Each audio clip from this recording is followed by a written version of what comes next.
जैन मुनींच्या आझाद मैदानावरील उपोषणाची परवानगी नाकारण्यात आली। जैन मुनी निलेश चंद्र विजय आझाद मैदानावर उपोषण करणार होते, तर जैन मंदिर कबूतरखान्यांचं संरक्षण आणि गोरक्षणासाठी हे उपोषण केलं जाणार होतं। मात्र आंदोलनाला पोलिसांनी परवानगी नाकारलेली आहे। मनसेचा नियोजित मोर्चा असल्यानं परवानगी नाकारल्याची माहिती। जैन मुनींचं उपोषण आता 1 नोव्हेंबरऐवजी 3 नोव्हेंबरला। मुंबईतील कबूतरखाने बंद झाल्यामुळे आक्रमक झालेल्या जैन समाजानं जैन मुनी निलेश चंद्र विजय यांच्या नेतृत्वाखाली आझाद मैदानावर आंदोलन करण्याचं ठरवलेलं आहे।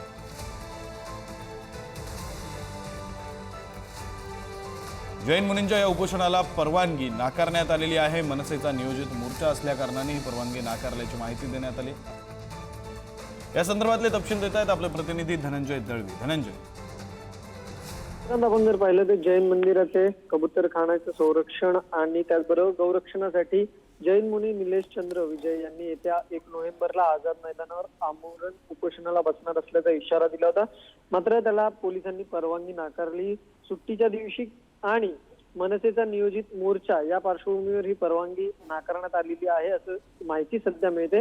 त्यामुळे जैन मुनीचं हे आंदोलन आता 3 नोव्हेंबर रोजी होणार असल्याची माहिती सध्या मिळते। त्यामुळे 3 नोव्हेंबर रोजी आझाद मैदानात जैन मुनी यांचं उपोषण आणि आंदोलन हे केलं जाणार आहे। मुंबईतले जे कबूतरखाने बंद झालेत त्यामुळे जैन समाज हा आक्रमक झालेला पाहायला मिळाला आणि या सगळ्या संदर्भात आता जैन मुनी यांच्या नेतृत्वाखाली आझाद मैदानात हे आंदोलन करण्याचं ठरवलं। 1 नोव्हेंबरला हे करण्यात येणार होतं, मात्र पोलिसांनी परवानगी नाकारली। त्यामुळे आता हे आंदोलन 3 नोव्हेंबर पासून सुरू होणार असल्याची माहिती मिळते।